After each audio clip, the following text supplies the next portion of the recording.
Right here is my main PC, and it's got a bunch of problems. The power supply stopped working a day ago. CPU cooler overheats. One of these hard drives are broken.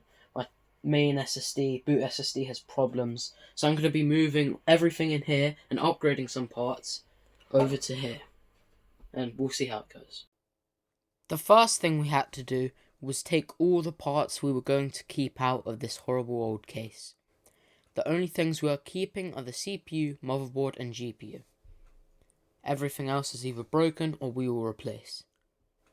For anyone wondering, the parts are the Ryzen 5 1600, 16GB of 2666 DDR4, an upgrade from 8GB, a GTX 1060 3GB model, and finally for the motherboard, an Asus B350MA.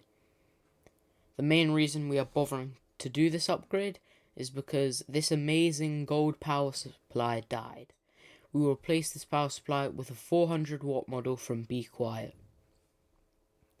The new cooler is an Assassin 120 from Thermalright. It has very good performance for the £10 we paid for it. The RGB fan is not adjustable and it makes a humming noise. Except for that, it's a nice cooler. After making sure everything works, we put it in the new case. The case is from Mars Gaming on Amazon. It was originally bought for a completely different build meant for an ATX motherboard, but it is nice to have the extra space for the drives as we're only using an M-ATX motherboard. Now that I'm on the PC, I'm going to open Cinebench to test the thermals on this thing, as before I installed the new cooler they were horrible with the CPU temps reaching about 80. As you can see, the CPU temperature is on about 46 degrees. When we started this, it was on about 38.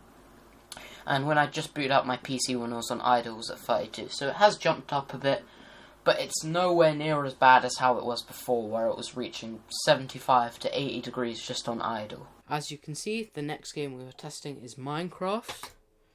Going here, we're getting around 175 FPS, 170, 140. This is on maximum settings at 16 chunks. So if we just go out here, runs fine. Even when I'm running around, if I go up, oh, just a little stutter. Yeah, usually it's at around 120 to 40. GPU usage is about 53%, CPU is about 60 to 70%. So yeah, runs just fine. If you want to play Minecraft, if you're on the surface level just walking around, it's easy to hit around 180 FPS, which is good. 180 Hz is my monitor refresh rate, so it hits that pretty well. So yeah, let's just see if we can get the FPS way more up by turning everything on low.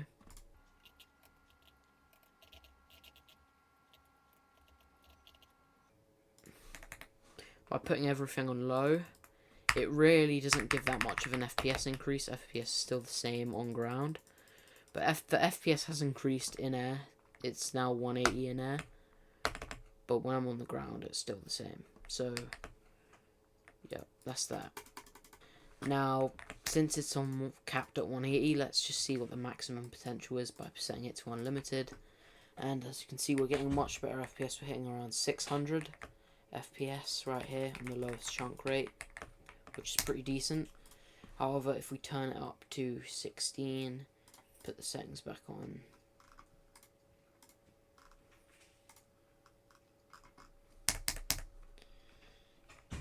and wait for the chunks to load in.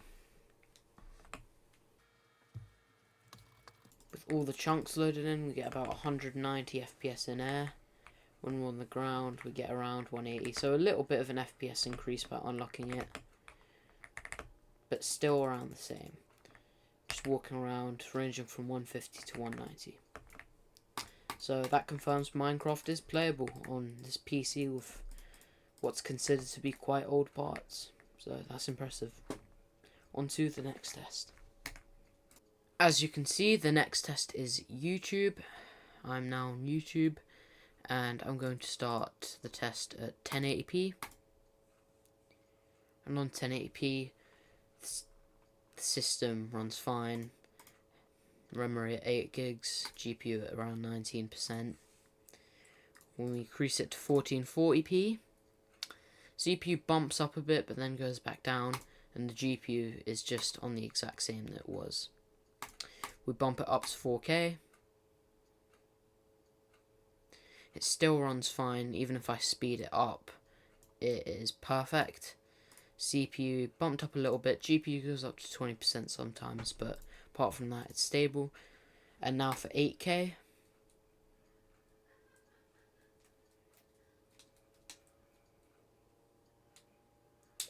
Did take a while to load, and the CPU spiked up to 100.